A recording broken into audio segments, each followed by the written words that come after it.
नमस्कार, स्वागत है आपका और आप देख रहे हैं अपना यूट्यूब चैनल रीमेक एडुपाथ। रेशनलाइजेशन में शिक्षकों का जबरन होगा ट्रांसफर या मिलेंगे उन्हें 30 ऑप्शन। शिक्षा मंत्री का क्या है कहना? जी हाँ, रेशनलाइजेशन शिक्षकों का होने जा रहा है बिहार में और बड़ी बात अब यह निकल के आ रही है कि क्या उन शिक्षकों का जो रेशनलाइजेशन के अंतर्गत आ रहे हैं उनका जबरन ट्रांसफर होगा। अलग अलग सोशल मीडिया के प्लेटफॉर्म पे ये देखने को मिल रहा है और ज्यादातर जगहों पे देखने को यह मिल रहा है कि जो लोग सालों से जमे हुए हैं विद्यालय में, यानी जो सबसे वरीय हैं, तो रेशनलाइजेशन में अगर उनकी छटाई की जब बारी आएगी तो उनकी ही छटाई होगी। यानी छटाई का मतलब ये नहीं कि भेजने का जो क्रम अगर देखा जाएगा तो सबसे वरीय को भेजा जाएगा बाहर, यानी जहां अभाव वाले विद्यालय हैं वहां उनको भेजा जाएगा अधिशेष वाले विद्यालय के शिक्षक। तो अधिशेष वाले विद्यालय में वरीय शिक्षक को पहले भेजा जाएगा। तो क्या इस स्थिति में ट्रांसफर जबरन की स्थिति में बन रही है कि जबरन उन वरीय शिक्षकों का ट्रांसफर होगा? मान लीजिए कि कन्या का ही होता है, अब यह चीजें स्पष्ट नहीं हुई है, 1 से 2 दिन में एसओपी आने की संभावना है, तो क्या जबरन ट्रांसफर होगा या उनको मिलेंगे 30 ऑप्शन? इस पर एक बड़ी खबर निकल के आई है। इस पर शिक्षा मंत्री ने भी कुछ कहा है। इस वीडियो के माध्यम से हम आपको बताएंगे कि बड़ी खबर निकल के क्या आई है। तो चलिए वीडियो को शुरू करते हैं। वीडियो को शुरू करने से पहले आपसे आग्रह करेंगे, पहली बार चैनल पे तो चैनल को सब्सक्राइब कीजिए, कंटेंट पसंद आता है तो लाइक शेयर जरूर करेंगे। शिक्षा मंत्री ने भी इस पर एक लेकर बड़ा बयान दिया है। तो चलिए पहले हम देखते हैं कि खबर आखिर निकल के क्या आई है।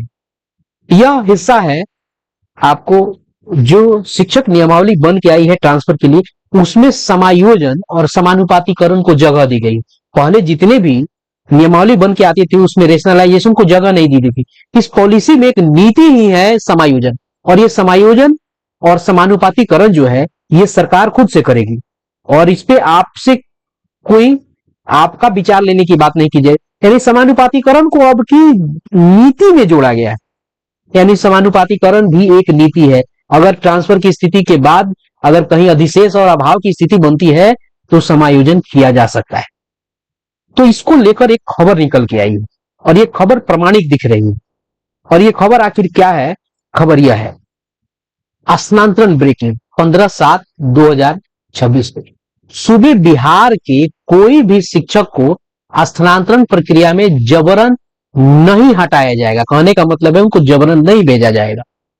इस आशय की जानकारी देते हुए शिक्षक हित में निरंतर प्रयासरत रहने वाले माननीय विधान पार्षद डॉक्टर, उनका नाम यहां लिखा गया है, ने बताया कि मानक मंडल से अधिक होने पर, यानी जहां मानक मंडल के की जो शिक्षक की स्थिति बनती है वहां अगर अधिशेष बनते हैं शिक्षक तो अधिक होने की स्थिति में आपसे 30 विद्यालयों का ऑप्शन जरूर पूछा जाएगा। यानी बात निकल के आ रही कि जबरन नहीं होगा। अगर आपको लगता है कि आप वहां से वरीय हैं और आप उस विद्यालय में अधिशेष हैं तो आपसे 30 ऑप्शन पूछे जाएंगे। आगे कहा गया कि अगर उन 30 विद्यालयों में आप कहीं नहीं जाना चाहते हैं तो आपके साथ कोई जबरदस्ती नहीं की जाएगी। सॉफ्टवेयर के द्वारा रिक्ति भी दिखाई देगी और दिए गए रिक्तियों पर आप अपना योगदान देने के इच्छुक हैं तो आप जा सकते हैं, और अगर दूसरे कहीं और जाना चाहते हैं तो फिर आप नहीं, अगर आप जाना नहीं चाहते हैं तो आप नहीं जा सकते हैं। यह स्थानांतरण पूर्णतः ऐच्छिक है। इस चूंकि ये व्हाट्सएप मीडिया के माध्यम से खबर निकाली गई और इसी में एक विधान पार्षद का आपको हवाला दिया गया। तो यहां बड़ी बात निकल के यह आई है कि अगर आप अधिशेष हो रहे हैं उस विद्यालय में तो आपसे 30 ऑप्शन मांगने की बात हो रही है।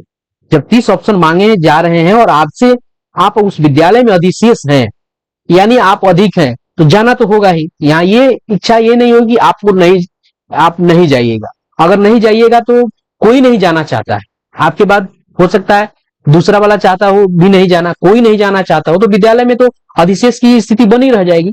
तो ऐसी स्थिति तो नहीं दिख रही है, लेकिन ये खबर कहीं ना कहीं से आंशिक रूप से सत्य मिल रही है। और चूंकि ये एक बड़े व्यक्ति और माननीय का हवाला यहां दिया गया, इस सोशल मीडिया के माध्यम से घूम रहे खबर में कि 30 ऑप्शन मांगे जाएंगे। अगर 30 ऑप्शन मांगे जा रहे हैं, 30 ऑप्शन मांगे जाएंगे तो ये बेहतर विकल्प होगा। क्योंकि मान लीजिए किसी को बाहर भेजा जा रहा है तो उसको दिया जाएगा कि ये 30 विद्यालय हैं, यानी आप इस लिस्ट देख लीजिए, इसमें से 30 विद्यालय चुन लीजिए। तो चुनना आपकी अपनी इच्छा के अनुसार, तो स्वाभाविक है कि आप अपनी इच्छा के अनुसार 30 विद्यालय चुन रहे हैं, तो ये ऐच्छिक हुआ ही। तो आपको उसी 30 विद्यालय में भेजा जाने की संभावना है, आपको वहीं भेजी जाएगी। और यही स्थिति लग रही है कि 30 विद्यालय में ऑप्शन आपको मांगे जाने की बात, ये खबर है। अब सोशल मीडिया पे तो ये खबर तैर रही है, अब इस पे माननीय शिक्षा मंत्री का क्या कहना है आज के ही डेट में कि एसओपी कब आएगा, टीआरई 4 पे क्या बात की स्थिति है, वरीय और कनीय को किसको भेजा जाएगा, क्या कहा है उन्होंने, और कब एसओपी आएगा, कब ट्रांसफर होगा, कब क्या होगा, सारी बातों की जानकारी शिक्षा मंत्री ने आज दी है। तो चलिए जी उनके बयान को भी हम सुन ही लेते हैं। आज डिग्री महाविद्यालय का उद्घाटन हो रहा है, जिसमें हमारे बीच उपस्थित हैं सूबे के शिक्षा मंत्री आदरणीय श्री मिथिलेश तिवारी जी।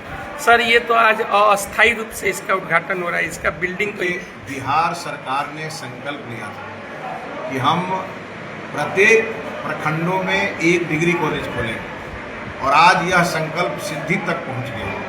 माननीय मुख्यमंत्री श्री सम्राट चौधरी जी ने अपना वादा निभाया और आज हर प्रखंडों में डिग्री कॉलेज की जो स्थापना थी, जो लोगों का एक वर्षों का सपना था, आज वह फलीभूत हुआ और आज उसका उद्घाटन स्वयं माननीय मुख्यमंत्री जी ने भागलपुर के कहलगांव से पूरे राज्य के सभी डिग्री महाविद्यालयों का उद्घाटन उन्होंने किया है।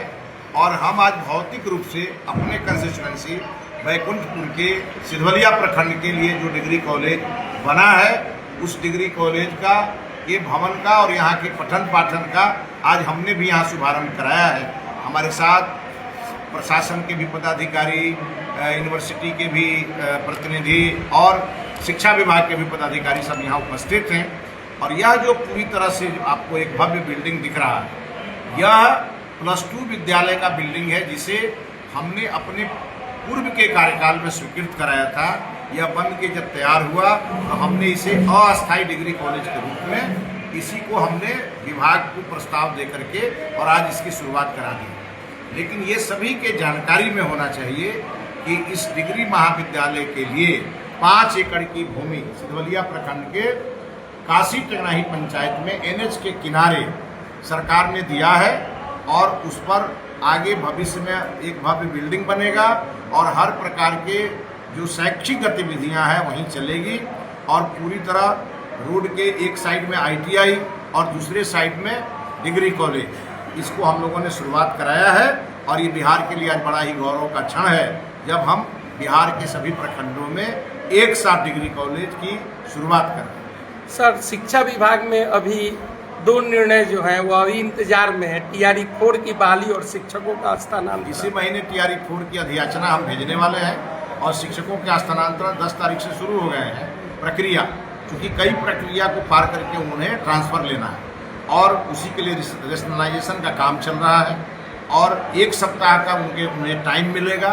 वो भी तिथि आज से कल तक घोषित होगी और जब टाइम रहेगा तो इस शिक्षा पोर्टल पर वो अपना आवेदन दर्ज कराएंगे और उसके बाद वो स्थानांतरण पाएंगे। तो सर, क्या पहले स्थानांतरण होगा या 10 वर्ष से जमे हुए शिक्षकों को अब भेजा जाएगा? अब ये सब वहाँ जो स्थानांतरण नीति है, वह नीति इतनी पारदर्शी, इतना सुगम बनाया गया है और लोकोपयोगी बनाया गया है और बिहार की शिक्षा व्यवस्था को सुदृढ़ करने के लिए बनाया गया है। इसी नाते उसमें जो प्रक्रियाएं हैं वो प्रक्रियाएं पूरी करके शिक्षक स्थानांतरण पाएंगे और ये अब हर 5 साल पे ये स्थानांतरण की प्रक्रिया होती रहेगी और शिक्षकों को, महिला शिक्षकों को उनके पंचायत के बगल में, पुरुष शिक्षकों को उन्हें प्रखंड के बगल में लाने का जो सरकार का संकल्प है, उस दिशा में हम आगे बढ़ रहे हैं। सर, ये तीनों संकाय के पाठ्यक्रम का यहाँ संचालन होगा या अभी?